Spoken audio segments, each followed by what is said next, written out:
Okay, so Tristan, you could see my screen right now and you can hear me. So, assuming all is good on the hardware side.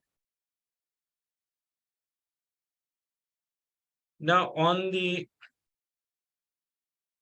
projects that we do for research projects, particularly, there are few pricing methods that we'd like to comply with because it is considered as if these methods are commonly understood in the industry, and therefore adopting any one of these methods of pricing or billing uh, is understandable, or it could be different ways in which we can apply the pricing, or it could be a mixed formula. One of those pricing methods is called fixed pricing. Fixed pricing is when a project cost is budgeted and the client wants to make sure that their cost is not going to go beyond a certain threshold level. And at the same time, the fixed pricing makes a lot of sense for some of the companies that want to make sure, especially if you are engaging somebody for the first time in contractual obligations, you want to make sure that the prices are understood and the budgets are agreed, and therefore there should not be any price increase. In the fixed pricing method, which is an entire contract cost, one has to make sure that you don't keep changing out of pocket expenses or bill higher than usual out of pocket expenses. You are not applying a lot of variable cost to it. I mean, the cost centers have to be more controlled so you can stay within the budgets for maintaining the cost threshold for both parties. Time and material, which is called cost plus contracts. These are not usual contracts or not usual pricing methods.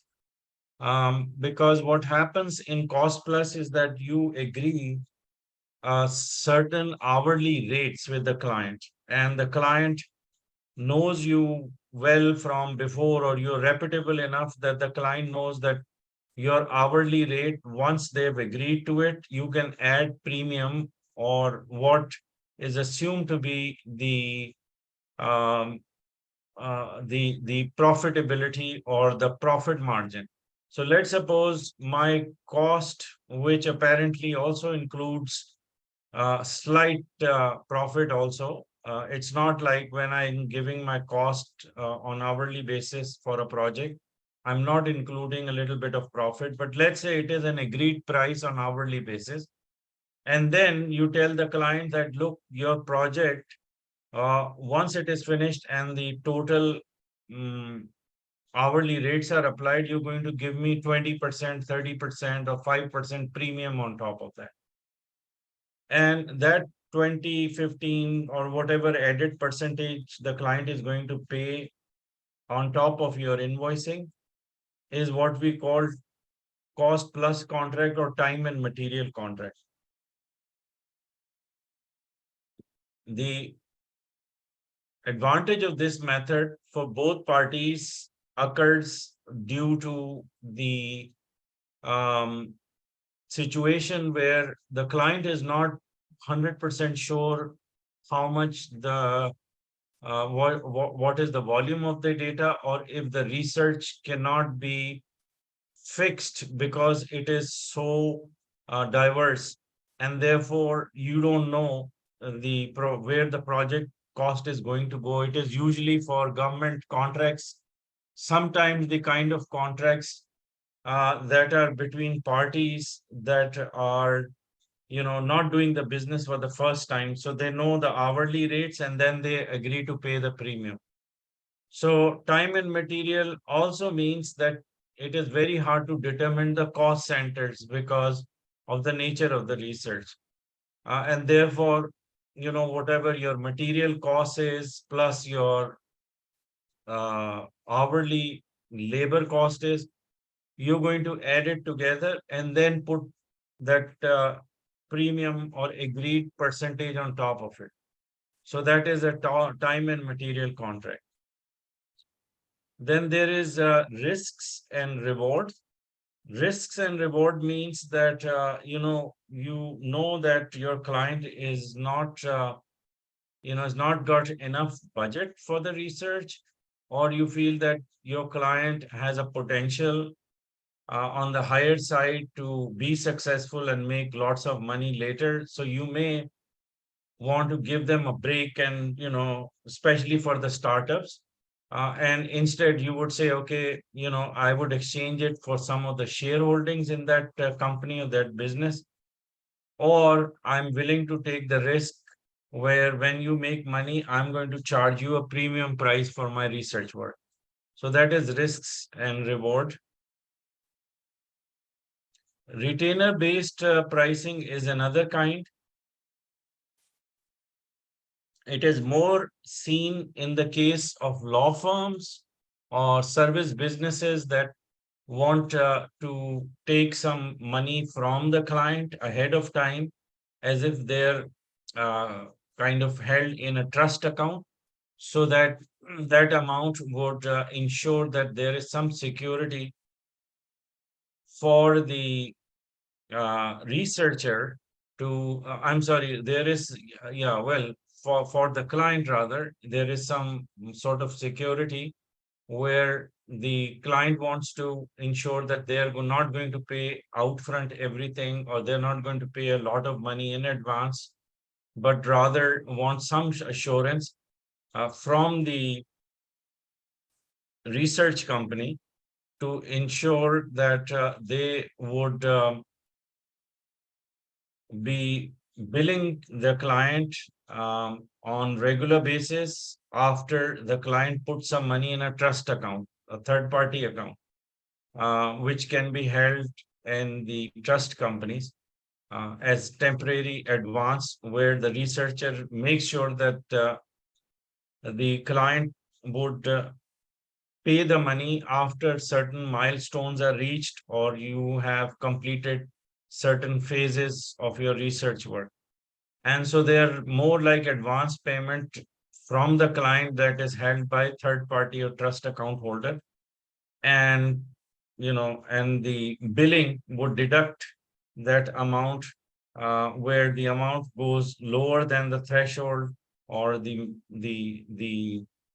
amount which is agreed as the least bit that could be um, filled in or could be added to later on if it reaches a certain minimum amount. So it gets added up. And so retainer is like maintaining a fee or maintaining a guarantee that there is some amount from the client available for the researcher to bill later on. So that was more important. Now, the second thing is that when you are going to do your costing and want to make sure that your um, hourly rates don't fall below a certain cost, or you don't incur any losses on account of charging the client hourly rates that may be incorrect, or because the market force you to go to a hourly rate which was trying when you're trying to meet your competitions as the minimum rates that your competitor is charging, and then you end up also decreasing your hourly rates. That is a trap that you don't want to get into. So what is the way in which you can calculate an hourly rate for yourself? Somehow it rings a bell. Did we do the calculation for the minimum hourly rate or minimum hourly charges previously at any point, Tristan?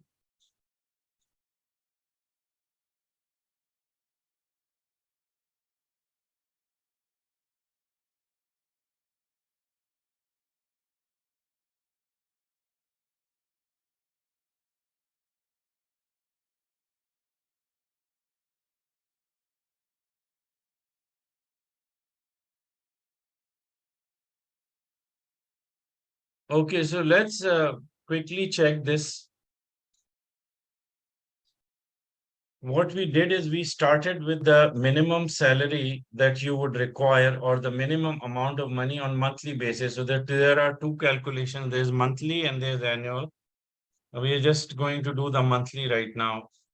So 16,667, let's say this is the money that you need to earn at least, which is outside of your cost centers, which not inclusive of cost, but let's say that this is the net money you need to put in your pocket. So you're going to start with this.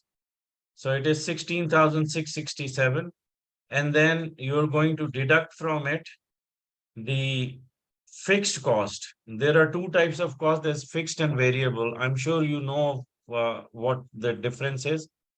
Fixed is, the cost that you have to bear in order for you to remain operational. For instance, rent, insurances, any license fees, your utility bills that could also be variable, but mostly they're fixed these days, especially for the internet.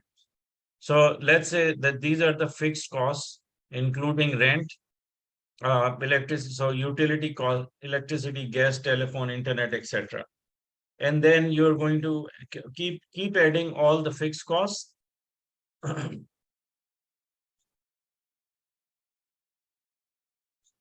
then you're also going to add the variable cost. The variable cost is not highlighted in this calculations, but I can point to you that variable cost can be utilities, can be, motor vehicle expenses, salaries to employees. Variable means that as your business grows or some additional work that you get for your business, that's going to add to the cost of doing the business. So that is variable cost. But because we are just doing right now minimum hourly rate calculation, so keep deducting from what you need. Let's say you needed 16,667 and the expenses you're adding. So total utilities is 850, insurance is 1,866.67, salaries, lease payment, subscription payment, etc., etc. So the total estimated cost is 12,182.67. And here we are going to try to build in all those costs that pertain to a typical research project. Okay. So altogether, let's suppose it is 12,182.67, and you need to earn 16,667 as the minimum revenues. Okay. So the minimum revenues at the top and minimum cost at the bottom right here, which is 12,182. In fact, there is now you're going to add more, like there could be variable costs that you add together, but bottom line is your total cost of doing the business is 13,699.33 per month. And your revenue that you would estimate, or the minimum salary or the minimum earning you require, was 16,667. So between these two, when you deduct all the costs, including variable plus the fixed costs, 13,699, you get net profit or minimum profit of 2,967, approximately 3,000 a month. So in order for you to make 3,000 a month without going into any losses, you need to not exceed your costs or your expenses to go beyond $13,700 upon approximation. It's actually 13,699. So what we do now is that here is the calculation. We are going to do the break even of minimum hourly rate required for you to earn that profit of $3,000. That's what the objective is. And so what we did is we looked at the total costs and divided it by the number of hours that you're going to work, which is 160 for a month. So your cost would be $85 per month. Okay. This is dividing 13,000. This total cost of the business divided by number of hours, $85 per hour. in order for you to earn minimum 3,000 after paying a salary of 16,700, a billing rate of 105 needs to be charged. So while your cost is $85, your minimum hourly rate to charge the client should be 105, so that you can absorb the cost and earn the profit of and earn a little bit of profit that will make you 16,700 a month. So the calculation says that your total earning, let's suppose minimum estimated is 16,700, you divide again with 160 hours of work. So the minimum hourly rate you can charge is 105, while your cost per hour should be $85. In other words, what you are calculating here is that you don't want to go anywhere less than $85 per hour, no matter what your competitor is offering. Don't go beyond, don't go less than 85 an hour. And at the same time, the safest way for you to bill the client is to, or the least that you have to bill the client to earn just about enough profit that you need to stay afloat in the business. You need $105 per hour. So you really want to make, if you want to make more money, you can charge more than 105 an hour. But at the same time, if you charge 105 an hour, you're not going to get into any losses. So there is a buffer factor there. And you cannot definitely go less than 85 an hour because it is covering your cost.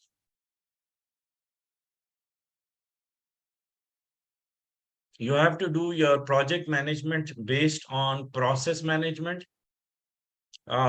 process, or different stages of your doing or giving proposal for your research work. So you have to segment it or divide it into different phases of your research work. So initial meeting with the client, say it's going to take 2 hours, you're going to apply a rate of $107, 105, sorry. So 210 cost for meeting the client, estimate for building the proposal, hours into hourly rate of 105. So when you start multiplying it in different stages or different ways in which you have your cost centers identified, with hourly rates multiplied by the number of hours spent, you will get an estimated billing to the client of dollars 8,820 as the minimum that you would incur. Okay. Um, so that's just a very simple costing for anybody to do it with a common sense. There's nothing spectacular about it. But it's important to understand that you built in your hourly rates all the fixed costs and variable costs.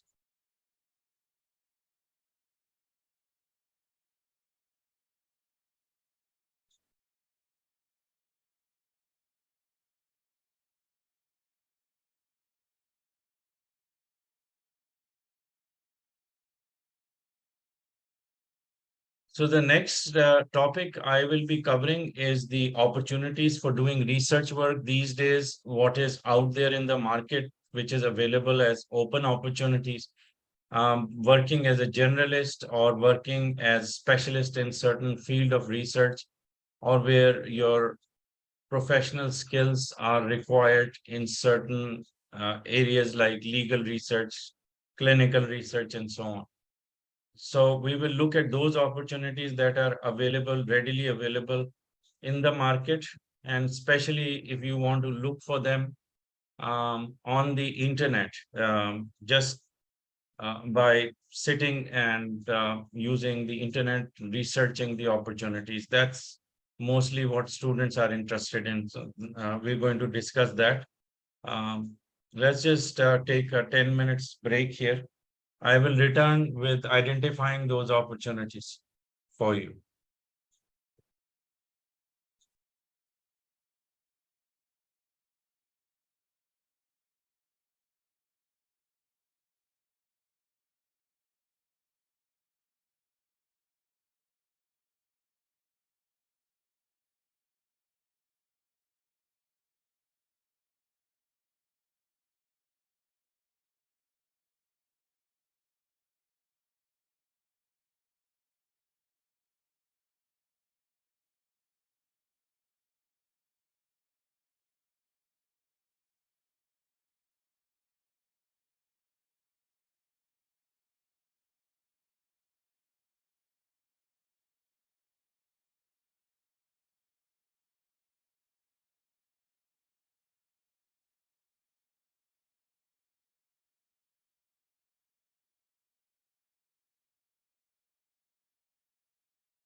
Okay, Tristan, if you're back, I'm beginning the session, the second part of it.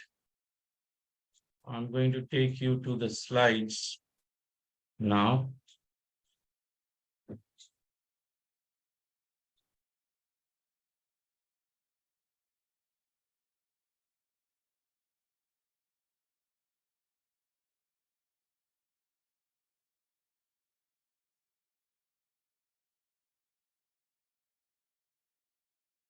Okay.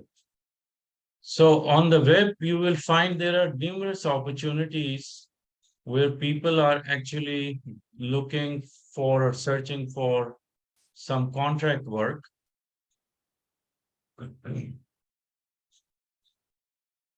Now, according to our best experience, what we have found, uh, especially for the generalists, that there is a platform like virtual online platforms or um, places where you can get short-term contracts, short-term research, which may be for a few days or it could last for months. It just depends on your engagement. But when we are working as a generalist, we find the most popular research areas in business um, that people are looking to engage the outsource researchers is comparative intelligence, company research, accounting and financial research. All these are differentiated between what we call KPO, which is knowledge process outsourcing, versus business area research work. Most of the work, I would say, is in the marketing and mm, market research industry. There is investigative research, but it is slightly more specialized. In USA, I think investigative research is done by private investigators mostly. Then there is legal research and technology research. So these are kind of, you know, placed inside of the business opportunity, business research opportunities. Then there is more competitive side that we call KPO.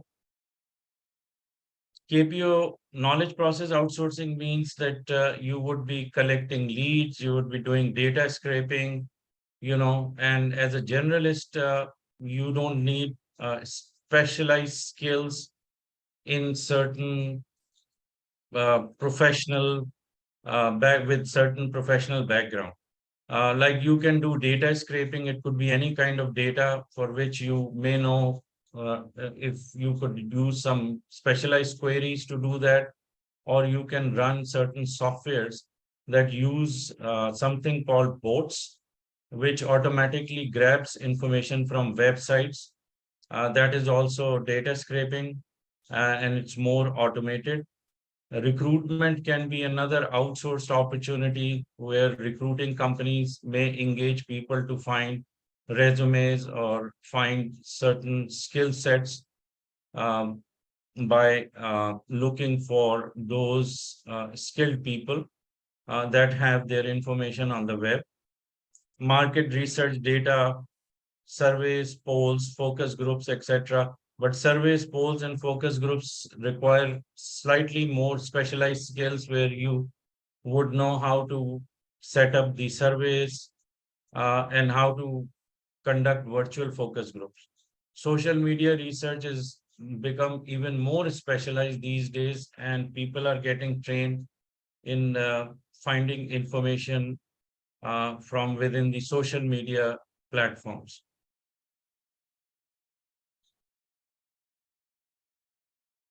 Businesses often require market research, like for product launch, for instance, you need business intelligence, comparative analysis, product analysis, pricing analysis, uh, product saleability or feasibility analysis.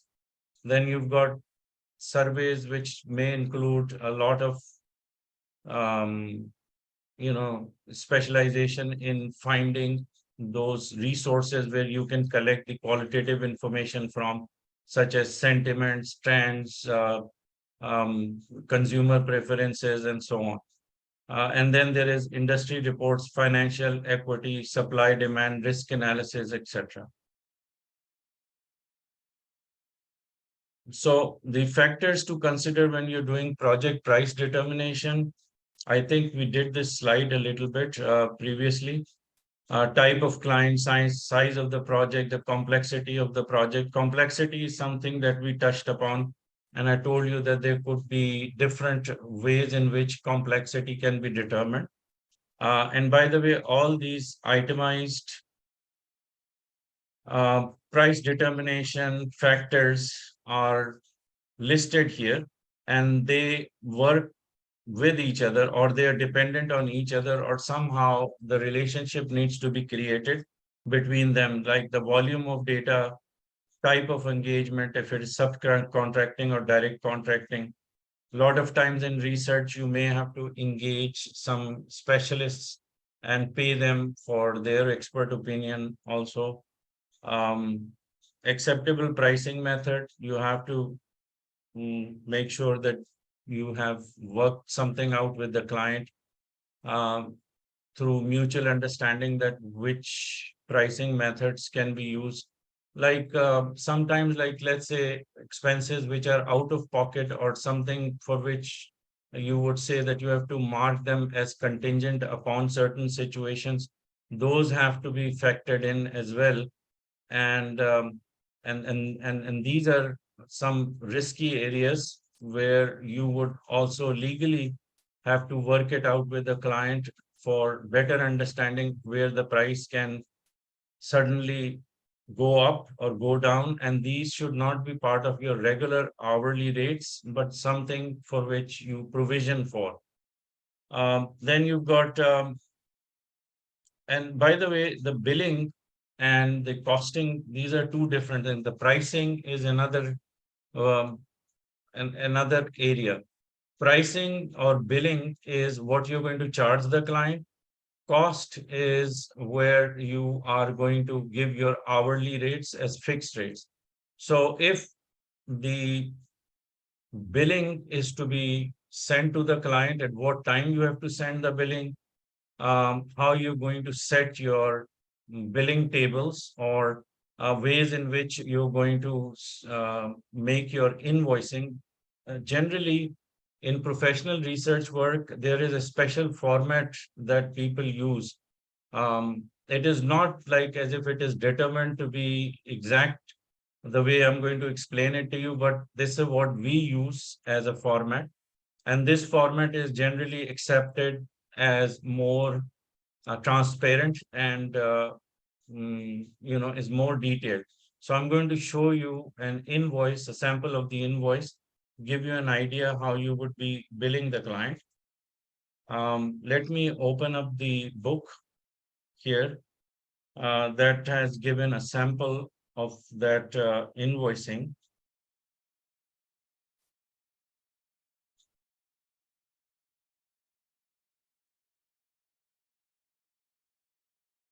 Here is the typical invoice that we use.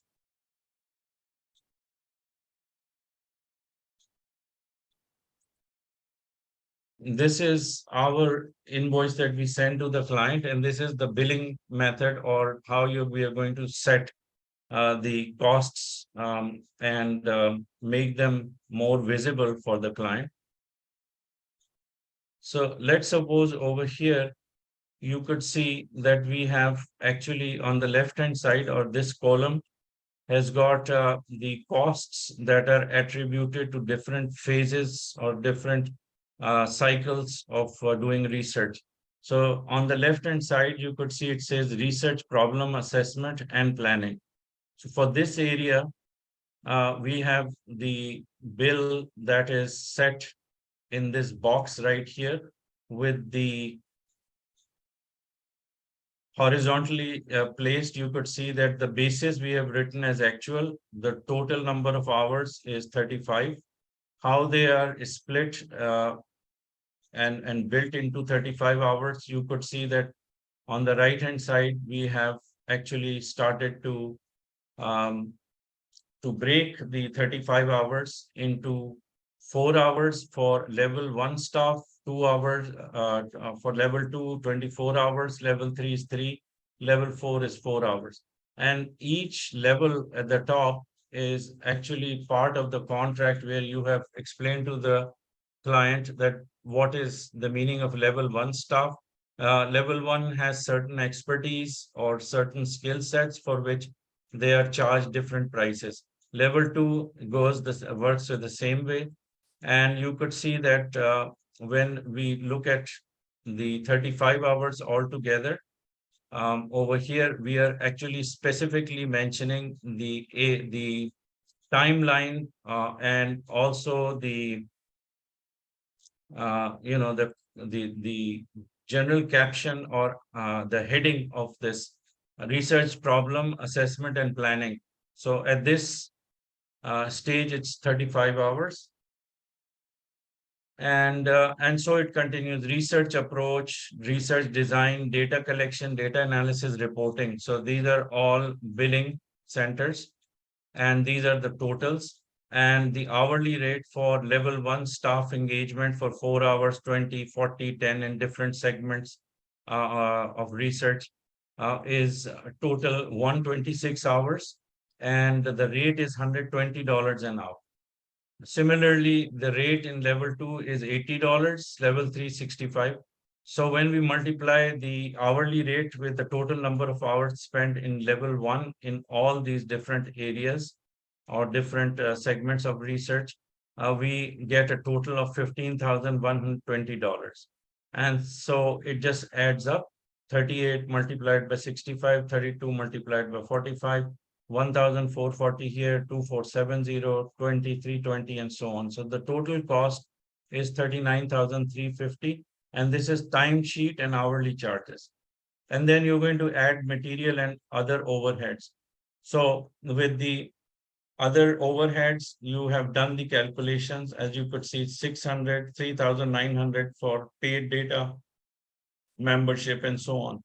And so it adds up to about 14,698. If there is any discounts or anything that is deducted or added, you do the adjustments, and the total cost for the project for the number of days where all these processes are completed is coming out to be 46,721. And this is what you're going to bill the client. But you have to be mindful that out of pocket expenses can be something which requires further details.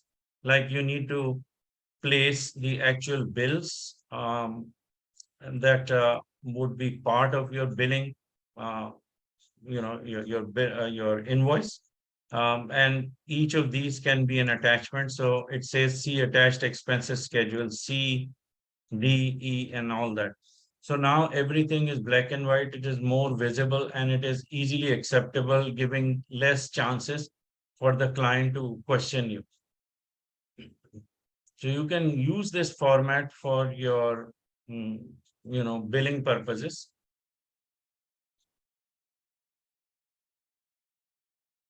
And here we had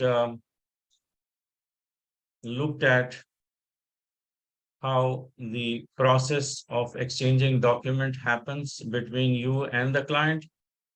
So the researcher, for instance, would, in fact, it's going to start from the request for proposal, which is the first document. And I think we have looked at it previously. Then you're going to create a response for the proposal where you are going to define the different research, the different, or according to what the scope of your research work is, you're going to send that proposal back to the client.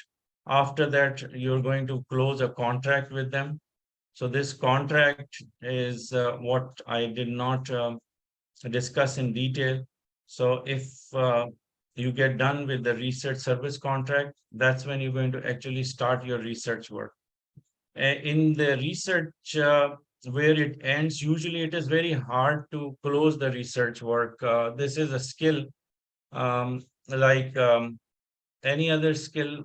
where you are doing contract negotiation, that is one set of skill. Then to close the contract, it's the kind of skill which means that now you're going to wrap up the work and you're going to show a little bit of flexibility where contract might say one thing, and then in order for you to keep good relationship with the client, you may want to go an extra mile just to accommodate some of their demands. And a lot of times the client may not be satisfied with everything that you have done. So you may want to explain the client more. And if more work is required, then you're going to redo or you're going to add to it. And you're just going to make sure the client is satisfied. And you're not just giving it for free, but rather you're just making your client happy to the extent where you can afford to do that by putting that extra amount of work. And then there is also a factor of getting paid. Your client may just delay the payment because they're not satisfied or you're not completely able to close the the contract, sorry. So in order for you to close the contract, there could be another document that says that now the work is being transferred, the payment is received, and you're going to sign off. That document we have not discussed here, but that's usually the final document. Okay. And then the invoices may also take some time for those to get payment from, and that could be another process. And it requires skills also. I want to show you the contract, which is a legal document, just so that you know that we have actually looked at it at least. So let's suppose that this specimen, which you will find on page 428, it says research contract for market research. Now, this is a legal document, and of course, laws are different, and it may not have covered everything. So you may want to make sure that the contract, that is basically a specimen really, but on the other hand, it is a true document which we use even these days for legal purposes. So rest assured that it is legal enough that you can actually copy it and reuse it, and any of our students can do that. So there is no embargo. But like I said, laws are different. So in North America, it may be slightly different than somewhere else. At the same time, a Canadian and US contracts are somewhat similar because the laws are, not all that different between the two countries. And this is the specimen coming from the Canadian legal side. Um, and some of the important things that you want to review over and over is compensation and reimbursement, your independent contract status, because you don't want to be using enough of clients' resources or their personnel that could land you in trouble. To remain or within the definition of independent contractor, you have to follow certain rules, which means you're not going to be using the client's facilities enough, or specifically their employees, um, without getting a consent, a written consent, or defining clearly that these are not your employees that you have used or seek help from. So you remain independent. So within the definition of independent contractor, the laws are somewhat similar in USA and Canada, so you have to look into that. So independent contractor status has to be maintained at all times. Indemnification is standard clause. Intellectual property is most important for the client, at least. So a lot of times, before even engaging with the client would say that, please send us a specimen of the contract, because they want to make sure that it is mutually agreeable. and it is not a one-sided contract. On the other hand, the client may have their own contracts, which their legal team may have drafted. That needs to be read also by the researcher to ensure that, again, it is mutually fair and it is not biased. So, one of the things in this contract that refers to intellectual property is important for the client, and also sometimes to for the researcher as well. So intellectual property from the client side could be their disclosure of secret work, or something which is patent already, or some of the data that would that the client may have collected through a lot of effort, and they're sharing it with you, and that ideally would be falling within the intellectual property of the client. So you want to give an assurance that you will not infringe on any of those intellectual properties. And at the same time, if you're using somebody's data, or you are subscribing to information that you have collected through, let's say, subscription, or from any other means under a contract between yourself as a researcher and the vendor of that information, that would restrict it to the extent where it cannot be reused, or it is the client that wants to insist that for whatever they're paid for, it is not reused by the company, would also, by the researcher, would also fall within the intellectual property situation. Then you've got confidentiality, which is a confidential information. It's standard. It is more part of the NDA, or non-disclosure agreement. So confidential information is defined. This would work both ways, coming from the client side as well as from your side. So that confidential information has to be defined as what is construed to be, or what is supposed to be the confidential information. Then we've got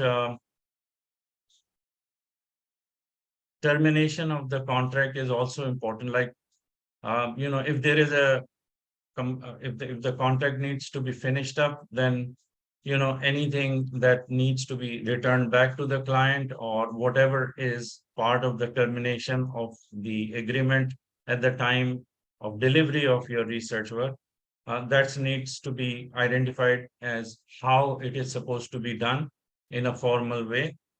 This is the clause for the termination of the contract. The term disclaimer is standard information that is going to be part of what we call risk mitigation disclaimer, um, both from both parties, the researcher and the client. Okay. Mm, there was something else also here.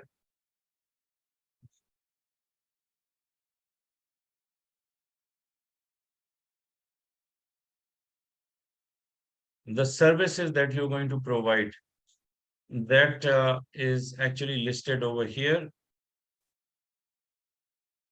This is why you have made this contract, so that the scope of your work is identified, the demarcation or the areas within which you will work are specified. You could see that clause 1A and clause 1B is explaining all of that. So this is a market research agreement, and it is termed as market research because this research has its own peculiar or very specific nature. Industry research might be slightly different as far as as far as the research services. For every research work that we have gotten so far, we haven't seen the two researchers to be exactly the same.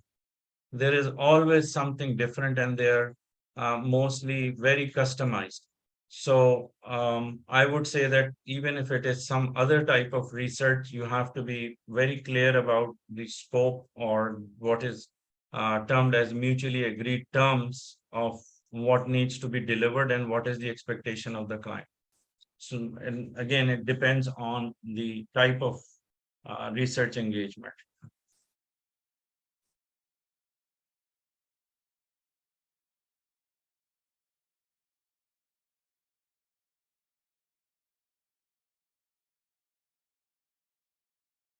Okay, looking at the research outsourcing platforms, we will look at opportunities like virtual outsourcing portals. These are examples of some of the virtual platforms where you would find some work which is offered by third party, and the platform itself may be hosted by a company that is responsible for connecting both the researchers and the potential clients, um, where projects are identified by the researchers as projects of interest, and they would send quotation to the different prospects or different clients that have their works specified as projects for outsourcing.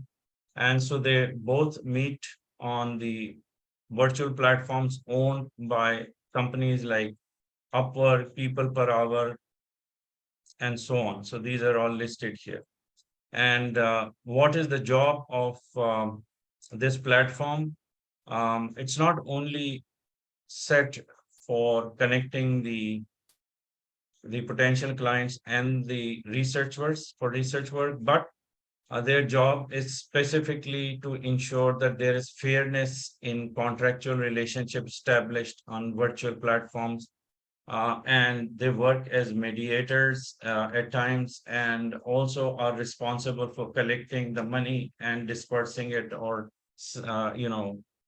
for finishing up after finishing up the contract, the money is released, and they are also responsible for maintaining trust accounts as advance payment held until the project is delivered and the client is satisfied. And it is and another thing that it is well known for is giving rating to the researchers for their work by the previous contracts that they have done from the from that engagement or from that client, so that they can be rated, and therefore get a better chance of obtaining the outsourcing contracts. And then we have over here in this slides, in this one, you could see that virtual platforms are one thing, but there is a specialized kind of opportunities offered by business models that are running on the internet, like askwonder.com, for instance. They do short-term researches, and they are hiring people on demand as independent research specialists to find something for their clients, or whoever or whatever type of short-term research is required. It would be handed over on demand um, to the researchers as short-term contracts. It could be for a few hours, or it could be for a few days, or even for a week or so, but it's usually not very long-term. And at the same time, researchers are not bound on long-term basis. They're independent enough that they could at any time refuse certain search work. Usually the research work is to find something on the internet with these type of businesses. Um, Ask Wonder is one of them. Then you've got Mobile Expressions, inboxdollars.com, and there are so many more that you can discover. What they do is that they answer short questions, or they do short researches. So answering questions is not just looking for something quickly and finding it. It means that you do a little bit of research and some due diligence is involved. So these companies hire researchers on short-term basis and on-demand basis. The other work opportunities are where certain platforms require um, some sort of engagement with adding researchers so that they can interact with their customers, or they want to create that momentum on the website. So they are seeking people who can, answer questions quickly or give opinions. Sometimes they just need some people to engage in forum with others to bring about some topics, especially hot topics, to generate that uh, their dynamics in their website. Those are kind of specialized work to a certain extent. Some of the marketing companies these days have got a lot of people that open up what we call, numerous accounts, or sometimes through pseudonames, they open up ghost accounts also. And it's a very elaborate kind of network of marketers that gang together, or they piggyback on each other, and they work as a team for platforms such as Opinion Outpost, for instance, um, usertesting.com, surveyjunkies.com, and so on. These are for quick money, and a lot of times, for people that are in North America are engaged mostly in these domains, especially where uh, communication skills are required and English is the primary language. So more opportunities here, and you can get paid like maybe between $12 an hour to $25 an hour, even $50 an hour for opinion post, I know, and for product research reviews and things of that nature, and they give you free products also. So this is a whole new, I mean, it's an opportunity for those that are generalists, and but they're very good at research, their communication skills are very good. They can work in these websites. Virtual platform that we feel where one can get the kind of contracts in these areas, especially on Upwork, which is number one platform these days, and it is more popular, and more easy to get work on. There is leads generation, which is very common, especially if you're able to collect good quality leads. You would be able to make good money. Data mining, data verifications, website content scraping. These are the terms that you can actually freely use, even to do search for these type of opportunities. If you feel that you're good in any of these, you can just type it and put it as job search or opportunity search or contracts. I'm sure you will be able to get plenty of response, or at least find uh, the requested work. Um, Product pricing, pricing analysis, product selection. This is very popular these days. Product selection is a generic term, but product these days, what people are doing, especially in e-commerce, is that um, they're not maintaining inventories of their own, so they're not investing a lot of money in the goods and material.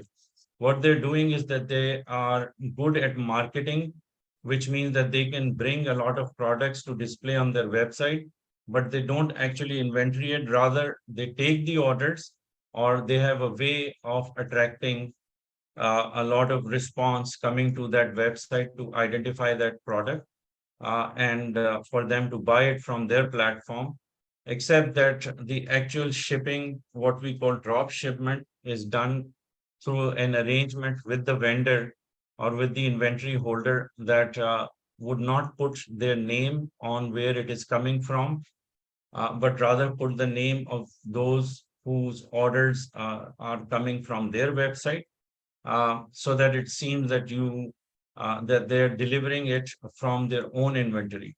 So this is called drop shipping process, and this way they're able to display a lot of products, and they are consistently finding newer products, more saleable products, more trendy products, by identifying those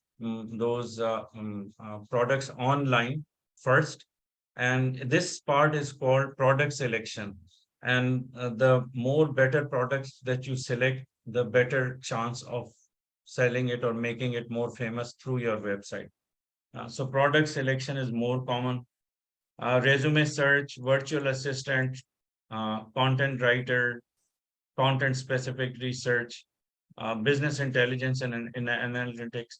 So these are the areas which are usually never short of opportunities or availability of contracts, short-term contracts, particularly on the internet.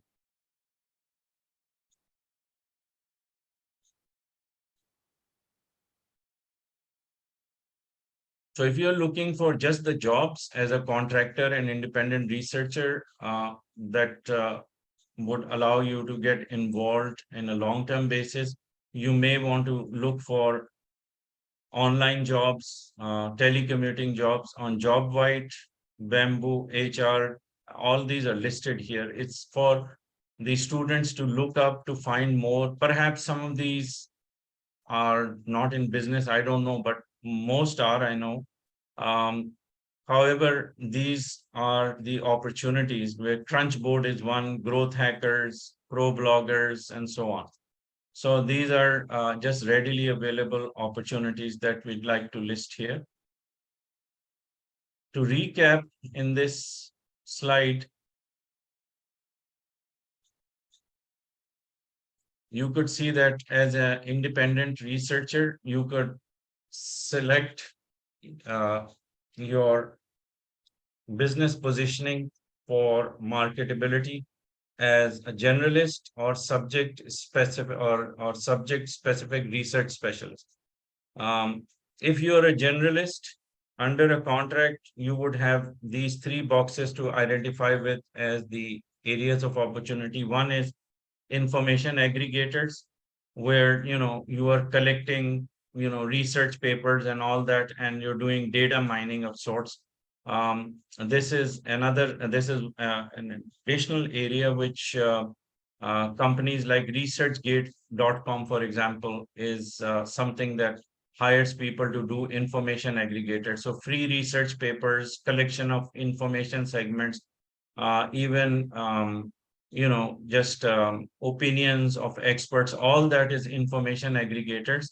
And it is actually collected and deposited on a platform called researchgate.com. You may want to look at it.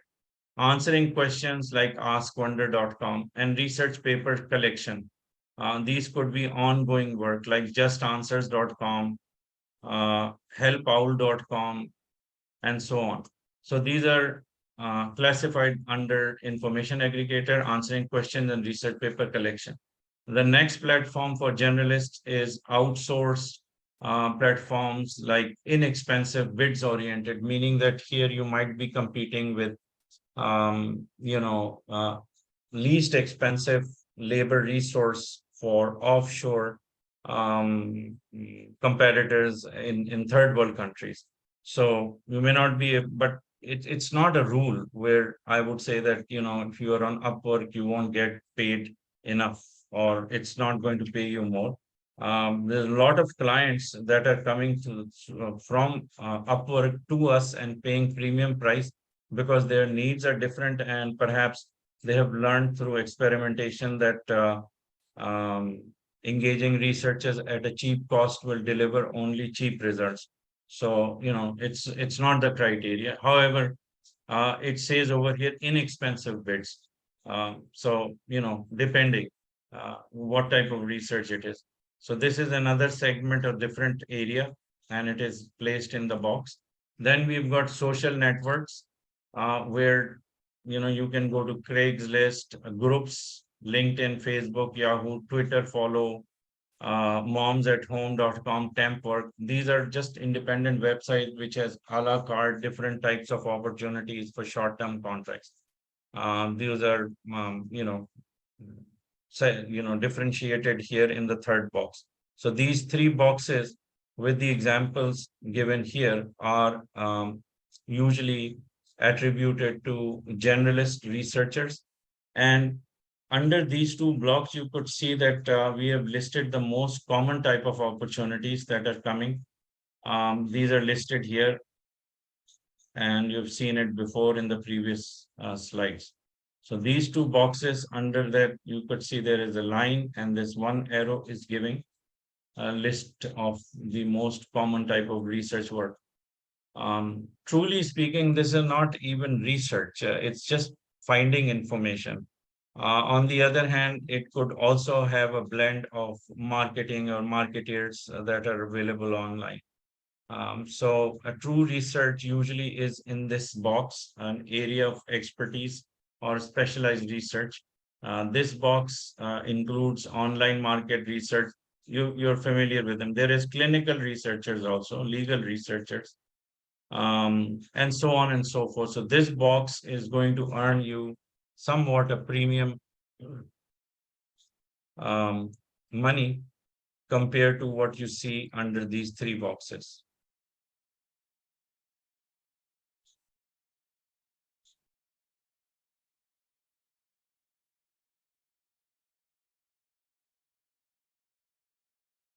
So this will conclude module 3. You will get exam questions coming from whatever we have discussed so far. It's not going to be anything outside of what we discussed. So if you go through the book, there is a lot more information, and there are so many different, headings and details about topics which we have just touched upon, but don't have to read the whole thing. Just for the purposes of examination, we've covered the slides which we think were important, and I'm pretty sure that with whatever we covered so far is um, something that should be sufficient to be able to tackle the module 3 exams. In the next two sessions, we are going to finish up internet law and questions of ethics of internet. So that's the idea. And tomorrow I will start with the internet law. It would take us two sessions, which is going to be tomorrow and one on Monday. So if you're comfortable with that, we would continue with this schedule, because since you are the only one that is present today, I would give you the option to let me know if you will be available or if it's convenient for you to make it for tomorrow, which is Friday, and also on Monday. Um,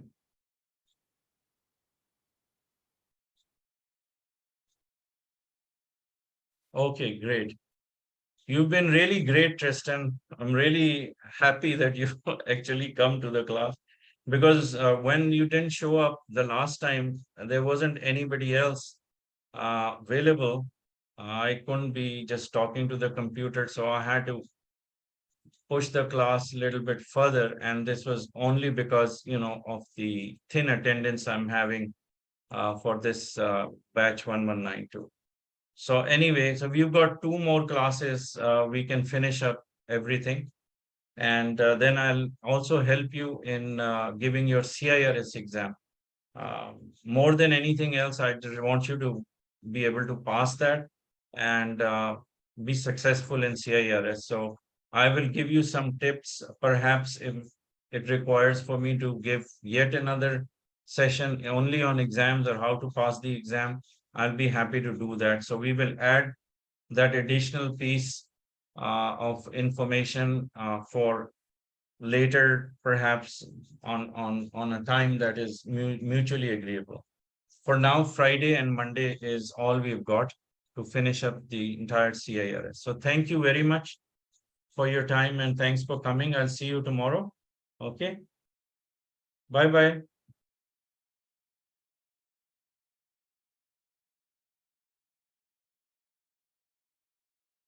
Thank you. Bye bye.